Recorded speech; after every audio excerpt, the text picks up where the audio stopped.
India, இலங்கை, Singapore ஆகிய 3 நாடுகளின் அதிகாரப்பூர்வ மொழி. மலேசியா, கனடா, தென்னாப்பிரிக்கா, அமெரிக்கா முதலிய 58 நாடுகளில் பரவியுள்ள மொழி. உலகம் முழுவதும் ஏறக்குறைய 8 கோடி மக்களால் பேசப்படும் மொழி. கல் தோன்றி மண் தோன்றா காலத்தே முன் தோன்றிய மூத்த குடி பேசிய மொழி நம் தமிழ் மொழி. இவ்வளவு பெருமைகளுக்குரிய தமிழ் மொழியை எத்தனை நாடுகளில் எவ்வளவு மக்கள் பேசுகிறாங்கன்னு இந்த வீடியோவில் பார்ப்போம். வணக்கம், நான் உங்கள் சுர்ஜித் அன்சாரி. நம்ம இந்தியாவில் தமிழ்நாட்டோட அஃபிஷியல் லாங்குவேஜ் தமிழ்னு நம்ம எல்லாருக்கும் தெரியும். ஆனால் அதே தமிழ் தான் நம்ம பாண்டிச்சேரிக்கும் அஃபிஷியல் லாங்குவேஜ், அந்தமான் நிக்கோபாருக்கும் one of the official language. அது மட்டும் இல்லாமல் ஆந்திரா, கர்நாடகா, கேரளா, வட மாநிலங்களில் பரவலாக தமிழ் பேசப்படுது. ஆக மொத்தம் இந்தியாவில் சுமார் 7 கோடி மக்கள் தமிழ் பேசுகிறாங்க.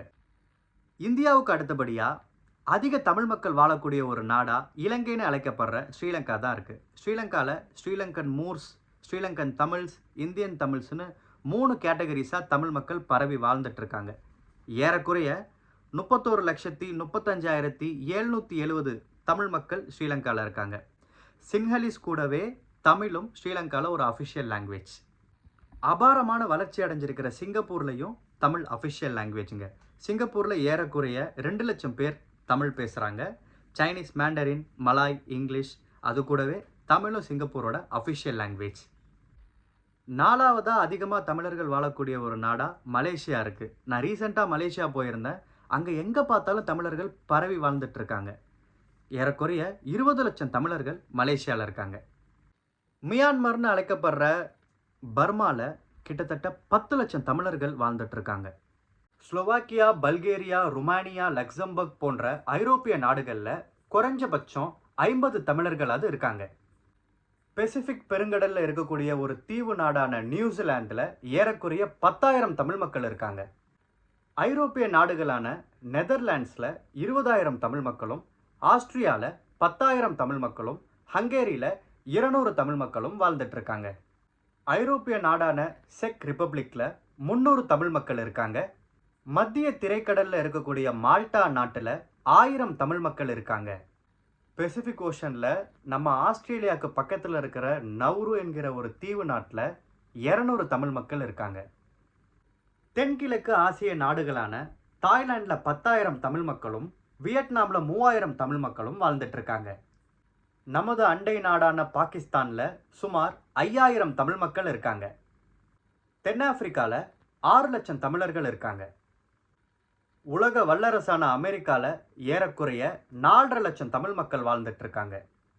உலகத்தோட 2வது மிகப்பெரிய நாடான கனடாவில் 2,40,000 தமிழர்கள் இருக்காங்க. இந்திய பெருங்கடலில் இருக்கக்கூடிய தீவு நாடுகளான மொரிஷியஸில் 80,000 தமிழ் மக்களும், ரீயூனியனில் 1,26,000 தமிழ் மக்களும் இருக்காங்க. உலகத்திலேயே மாபெரும் தீவு கூட்டங்கள் மற்றும் உலகத்திலேயே மிக அதிகமான இஸ்லாமிய மக்கள் தொகையை கொண்டுள்ள இந்தோனேஷியாவில் 75,000 தமிழ் மக்கள் இருக்காங்க. பிலிப்பைன்ஸ் மற்றும் ட்ரினிடாட் அண்ட் டொபாகோ தீவுகளில் தலா 5,000 தமிழர்கள் இருக்காங்க. ஆப்பிரிக்க நாடுகளான கென்யா மற்றும் உகாண்டாவில் தலா 10,000 தமிழர்கள் இருக்காங்க. ஐரோப்பிய நாடுகளான ஜெர்மனியில் 60,000 தமிழர்களும், சுவிட்சர்லாண்டில் 40,000 தமிழர்களும், இட்டாலியில் 25,000 தமிழர்களும் வாழ்ந்துட்டு இருக்காங்க. ஸ்காண்டினேவியன் நாடுகளான ஃபின்லாண்டில் 1000 தமிழ் மக்களும், ஸ்வீடனில் 2,000 தமிழ் மக்களும், நார்வேல சுமார் 13,000 தமிழ் மக்களும், டென்மார்க்கில் 9,000 தமிழ் மக்களும் வாழ்ந்து வருகின்றனர். அபுதாபி மற்றும் துபாயை உள்ளடக்கிய யுனைடெட் அரப் எமிரேட்ஸில் சுமார் 4 லட்சம் தமிழர்கள் வாழ்ந்துட்டு இருக்காங்க. நம்மளை ஆட்சி பண்ண பிரிட்டிஷ்காரங்களான யுனைடெட் கிங்டமில் இப்போ 1.5 லட்சம் தமிழர்கள் வாழ்ந்துட்டு இருக்காங்க. உலகத்துடைய மிகப்பெரிய தீவு நாடான ஆஸ்திரேலியாவில் ஏறக்குறைய 1 லட்சம் தமிழர்கள் வாழ்ந்துட்டு இருக்காங்க. ஐரோப்பிய நாடுகளான பிரான்ஸில் ஏறக்குறைய 3,02,000 தமிழர்களும், அயர்லாண்டில் 1,800 தமிழர்களும், போர்ச்சுகலில் 1000 தமிழர்களும் வாழ்ந்துட்டு இருக்காங்க. உலகம் முழுதும் இருக்க இஸ்லாமியர்களின் புனித நகரங்களான மெக்கா மற்றும் மதினாவை உள்ளடக்கிய சவுதி அரேபியாவில் ஏறக்குறைய 3.5 லட்சம் தமிழர்கள் இருக்காங்க. மத்திய கிழக்கு நாடுகளான கத்தாரில் 2 லட்சம் தமிழ் மக்களும், பஹ்ரைனில் 7,000 தமிழ் மக்களும் இருக்காங்க. தென்கிழக்கு ஆசிய நாடான கம்போடியாவில் சுமார் 1000 தமிழ் மக்கள் இருக்காங்க. தென் அமெரிக்க கண்டத்தில் இருக்கக்கூடிய ஒரு குட்டி நாடான சுரினேமில் 100 தமிழர்கள் இருக்காங்க. பெசிபிக் பெருங்கடல்ல இருக்கக்கூடிய ஒரு தீவு நாடான ஃபிஜியில் 80,000 தமிழ் மக்கள் இருக்காங்க. இந்திய பெருங்கடல்ல மிக அழகான தீவு கூட்டங்களை உள்ளடக்கிய செச்சில்ஸ் நாட்டில் சுமார் 4,000 தமிழ் மக்கள் வாழ்ந்துட்டு இருக்காங்க. உலகத்தில் 195 நாடுகள் இருக்கு. அதில் கிட்டத்தட்ட 60 நாடுகளில் தமிழ் எப்படி பரவுச்சு? ஆச்சரியமா இருக்குல்ல? அதுக்கு 4 காரணங்கள் இருக்கு. முதல் காரணம், மூவேந்தர்களுள் ஒருவரான சோழர்கள். சோழ மன்னர்கள் தன்னுடைய கப்பல் படை மற்றும் யானை படைகளை கொண்டு ஸ்ரீலங்கா, பர்மா, இந்தோனேஷியா மற்றும் ஒட்டுமொத்த தென்கிழக்கு ஆசிய நாடுகளை ஆட்சி செய்து அங்கு தமிழ் பரப்பியிருக்காங்க. ரெண்டாவது காரணம், நம்மளை 300 வருடங்கள் ஆட்சி பண்ண பிரிட்டிஷ்காரங்க. பிரிட்டிஷ் பேரரசு உலகத்தோட முக்காவாசி நாடுகளில் ஆட்சியில் இருந்ததால அந்தந்த நாடுகளில் இருக்கிற தங்க சுரங்கங்களில் வேலை செய்யறதுக்காகவும், இராணுவத்தில் பணிபுரியறதுக்காகவும், தேயிலை தோட்டங்களில் வேலை செய்யறதுக்காகவும் தமிழர்களை பரவலாக இடமாற்றம் செஞ்சுருக்காங்க. மூணாவது காரணம், இலங்கை தமிழர்கள்.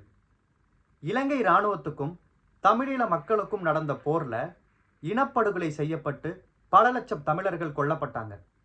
அந்த நாட்டில் இருக்கவே பயந்து போய் தமிழ் மக்கள் பல நாடுகளில் பரவி வாழ ஆரம்பித்தாங்க. நான்காவது காரணம், வேலைக்காக. எப்படி வட இந்தியாவிலிருந்து நிறைய மக்கள் வேலை தேடி தமிழ்நாட்டுக்கு வராங்களோ அதே மாதிரி தமிழ்நாட்டில் இருந்து வேலை நிமித்தமாக பல நாடுகளுக்கு இடம்பெயர்ந்த மக்கள் அங்கேயே செட்டில் ஆனது மட்டும் இல்லாமல் சங்கம் வைத்து தமிழையும் வளர்க்க ஆரம்பிச்சிட்டாங்க.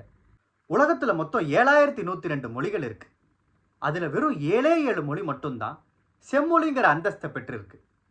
ஒரு மொழியை செம்மொழியை அறிவிக்க 11 தகுதிகள் வேணும். அந்த 11 தகுதிகளையும் கொண்டுள்ள ஒரே மொழி நம் தமிழ் மொழி தான். தமிழ் நமது தாய்மொழி மட்டுமல்ல, நமது அடையாளம், நமது பெருமை. நீங்க எந்த நாட்டை சேர்ந்த தமிழர்னு கமெண்ட் பாக்ஸில் கமெண்ட் பண்ணுங்க. கூடவே தமிழ் வாழ்கன்னு கமெண்ட் பண்ணுங்க. உதாரணத்துக்கு, நீங்க மலேசியா வாழ் தமிழர்னா தமிழ் வாழ்க மலேசியா அப்படின்னு கமெண்ட் பண்ணுங்க. இந்த வீடியோ உங்களுக்கு பயனுள்ளதாக இருக்கும்னு நினைக்கிறேன். நிறைய புதிய தகவல்களை நீங்கள் தெரிஞ்சிருப்பீங்க. நன்றி, வணக்கம். வாழ்க தமிழ், வளர்க தமிழர்.